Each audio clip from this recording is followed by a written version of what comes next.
Good morning student. Class 11th physics हम study कर रहे हैं चैप्टर नंबर 6 और आज का हमारा टॉपिक है स्प्रिंग कांस्टेंट। अब कांस्टेंट टर्म क्या होती है ये तो सब आप जानते ही है, लेकिन आज हमें रीड करना है spring constant. What is a spring constant? आपने देखा होगा कि आपके पेन में एक स्प्रिंग लगी होती है, राइट? जब आप उस पे फोर्स अप्लाई करते हैं तो उसकी डायरेक्शन क्या हो जाती है? कम हो जाती है, राइट? और जैसे ही वो फोर्स या प्रेशर उसको छोड़ते हो वापस वो अपनी पुरानी वाली पोजीशन में वापस आ जाती है। तो वहाँ पर हम क्या करते हैं कि एक कांस्टेंट टर्म का यूज़ करते हैं जिसको हम डिनोट करते हैं कैपिटल के से, और उसको हम बोलते हैं स्प्रिंग कांस्टेंट, राइट? तो देखे जाए तो स्प्रिंग कांस्टेंट का फॉर्मूला क्या होता है हमारे पास? K equals to f divided by x.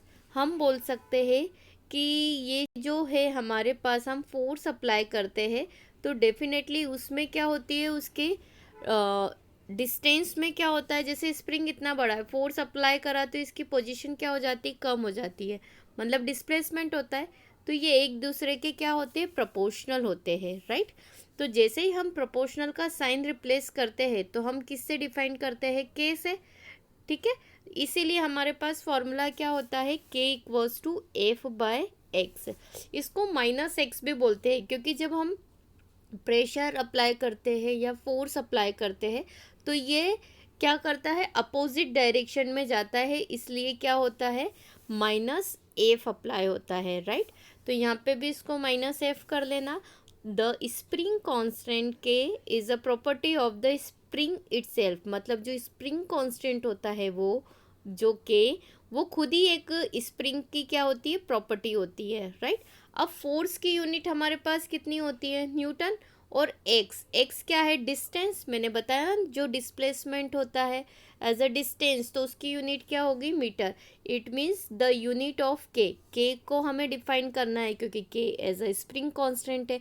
तो स्प्रिंग कांस्टेंट की यूनिट क्या हो गई? न्यूटन अपॉन में मीटर। आई होप सो आपको समझ में आ गया कि ये यूनिट कैसे आई है। क्लियर? कि द यूनिट ऑफ के क्या हो गई? न्यूटन अपॉन में मीटर, जिसमें एफ क्या है? Force applied on the spring. Spring पर जब हम प्रेशर करते हैं, एक फोर्स अप्लाई करते हैं, वो क्या है? Capital F. के क्या है? स्प्रिंग कांस्टेंट है। और x extension of the spring, मतलब जैसे ही अप्लाई करने पे उसकी जो रिंग्स रहती है वो क्या हो जाती? प्रेस हो जाती, मतलब डिस्टेंस छोटी हो जाती है, right? Same as it is ये फॉर्मूला है f equals to minus k into में एक्स। क्लियर? अब यहाँ पे जैसे सपोज ये एक आपको एलिफेंट दिख रहा है और एक वेट मशीन पे रखा हुआ है, राइट?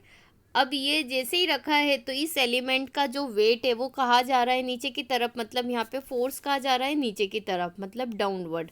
लेकिन स्प्रिंग क्या कर रहा है? इसको ऊपर की तरफ उठा रहा है। नीचे से वो बच्चों की खेलने वाली चीज़ होती है ना, जैसे ही वो कूदते हैं तो वापस उतनी ही हाइट पर जाते हैं। तो सेम एज इट इज नीचे से कौन सा फोर्स अप्लाई हो रहा है? स्प्रिंग कांस्टेंट वाला। और ये कौन सी डायरेक्शन में हो रहा है? Upward, right? तो यहाँ पर ऊपर से लगने वाला फोर्स और नीचे से लगने वाला, मतलब अपवर्ड और डाउनवर्ड फोर्स क्या है? दोनों इक्वल हो गए। तो इसका टोटल फोर्स कितना हो गया? 0। मतलब जब दोनों तरफ से, मतलब हम इधर से भी प्रेशराइज कर रहे हैं, इधर से भी, दोनों जगह से जब हम फोर्स लगाते हैं दो अपोजिट डायरेक्शन से, तो उसका टोटल फोर्स कितना हो जाता है? 0। इट मीन्स कि हम बोलते हैं कि उसका नेट फोर्स कितना है? 0। अब हम सबसे पहले देख लेते हैं कि उसकी डेफिनेशन क्या होती है। Spring potential energy. Since the change in potential energy of an object between two positions is equals to the work that must be done to move the object from one point to another point। मतलब जब भी किसी दो स्थितियों के बीच स्थितिज ऊर्जा में जो परिवर्तन उस कार्य के बराबर होता है जो वस्तु को एक बिंदु से दूसरे बिंदु तक ले जाने के लिए किया जाता है, जैसे कि मैंने स्प्रिंग पे बताया, राइट? अब हम इस पे क्या कार्य करेंगे? एक फोर्स अप्लाई करा तो एक पॉइंट से वो कहाँ गया? दूसरे पॉइंट तक। तो ले जाने के लिए जो कार्य या जो वर्क किया जाता है, राइट, वो क्या कहलाता है? आपकी स्थितिज ऊर्जा कहलाता है। स्थितिज ऊर्जा की गणना कार्य की गणना के बराबर होता है। इट मीन्स कि the calculation of potential energy is equivalent to calculating the work. मतलब यहाँ पे जो पोटेंशियल एनर्जी है स्प्रिंग की वो किसके इक्वल होगी, वर्क के। मतलब वर्क कितना कर पाएगा, जितनी एनर्जी होगी, और जितनी एनर्जी होगी उतना ही वर्क होगा। It means the proportional to work and energy, दोनों एक दूसरे के क्या होते हैं, प्रोपोर्शनल होते हैं। Since the work required to stretch और स्प्रिंग चेंजेस विथ डिस्टेंस, मतलब जो भी चेंजेस होते हैं वो किसके साथ होते हैं, डिस्टेंस के साथ होते हैं।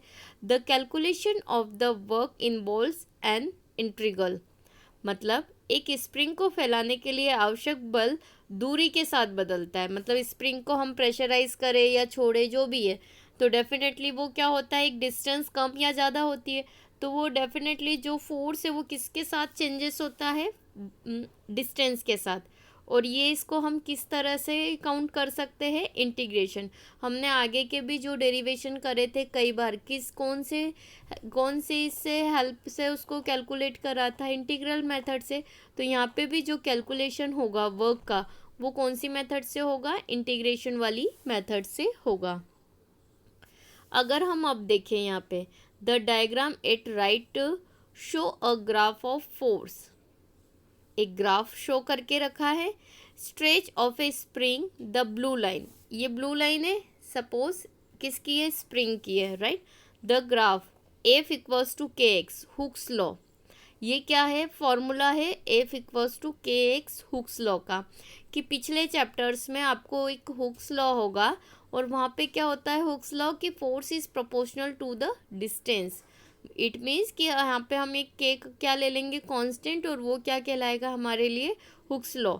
We know that the area shaded in red represent the work, ये रेड वाला पार्ट किसको रिप्रेजेंट करता है, वर्क को। मतलब ये ब्लू लाइन आपके लिए क्या हो गई, स्प्रिंग हो गई। स्प्रिंग को आप कितना स्ट्रेच कर रहे हो, राइट। रेड लाइन का एक ही हो गई, आपके वर्क की हो गई। You would need to do to stretch the spring a distance x from the rest position. मतलब यहाँ पे क्या हो गई कि यहाँ से यहाँ तक जब हम कर रहे हैं ये क्या है, स्ट्रेच कर रहे हैं एक्स को, राइट। तो ये आपके लिए क्या है, के है, ये आपके लिए एक्स है, और ये क्या हो जाएगा, के एक्स हो जाएगा। Since the area of triangle, area of triangle क्या हो जाता है, 1/2 बेस इंटू हाइट, राइट। अब 1/2 एज इट इज़, बेस कितना है हमारे पास, एक्स है, हाइट कितनी है, के एक्स है। तो यहाँ पे फॉर्मूला क्या हो गया, 1/2 के एक्स स्क्वायर। कहाँ से पता चला हमें, बाय डायग्राम। तो therefore the work done in stretching a spring a distance x from its rest position. तो यहाँ पे वर्क का फॉर्मूला क्या हो जाएगा, स्प्रिंग के लिए वर्क का फॉर्मूला क्या हो जाएगा, स्प्रिंग के लिए 1/2 के एक्स स्क्वायर, ये यहाँ का फॉर्मूला हो गया। अब W इक्वल्स टू इंटीग्रेशन के एक्स डी एक्स, मतलब यहाँ पे क्या करा, वर्क मतलब W, तो ये W इक्वल्स टू है देखे जाए तो, राइट। ये W इक्वल्स टू है, तो हम क्या करेंगे, इंटीग्रेशन बोथ साइड, ये इंटीग्रेशन कर दिया, राइट। तो देखिए इंटीग्रेशन करा के एक्स का, 1/2 तो कांस्टेंट है।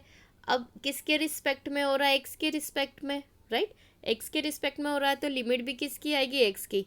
तो एक्स के रिस्पेक्ट में हो रहा है तो एक्स की लिमिट में देखो पहली पोजीशन है 0, यहाँ से यहाँ तक डिस्टेंस कवर अप करी एक्स, तो फाइनल पोजीशन क्या हो गई, एक्स।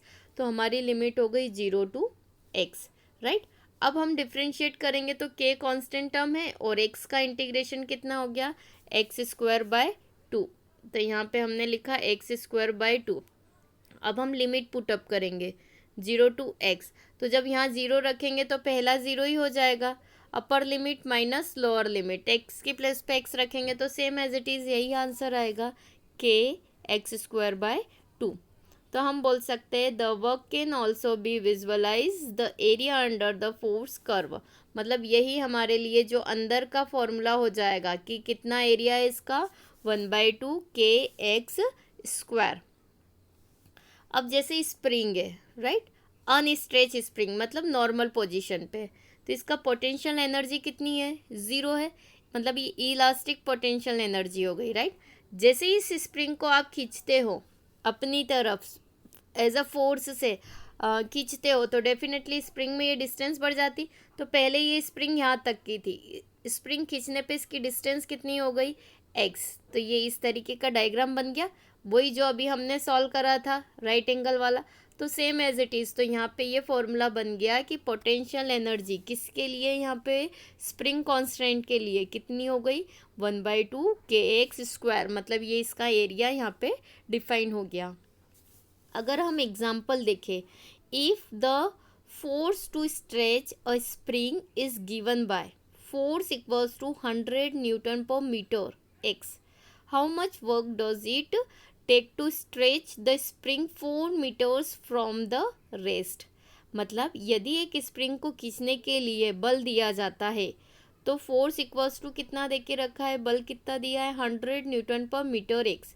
स्प्रिंग को आराम से 4 मीटर तक खींचने में कितना काम लगता है। मतलब फाइनली हमें क्या फाइंड करना है, काम, मतलब वर्क फाइंड करना है।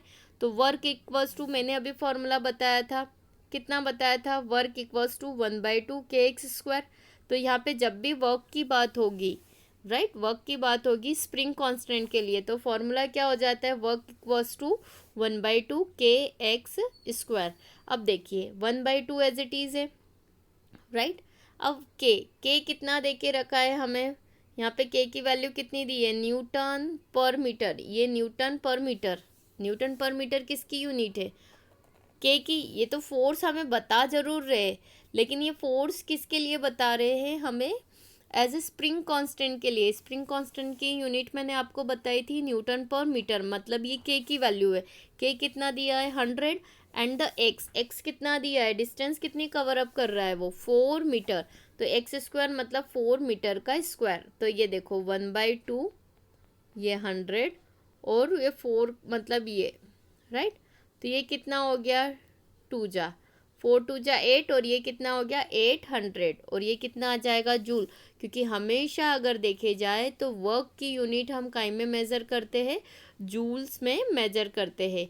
तो आज इस वीडियो में आपने देखा कि स्प्रिंग कांस्टेंट क्या होता है, उसका फॉर्मूला क्या होता है, उसकी यूनिट क्या होती है, और उस पे बेस्ड एक न्यूमेरिकल हमने स्टडी करा है। तो इस तरीके से और भी न्यूमेरिकल आपको सॉल्व करना है। Thank you.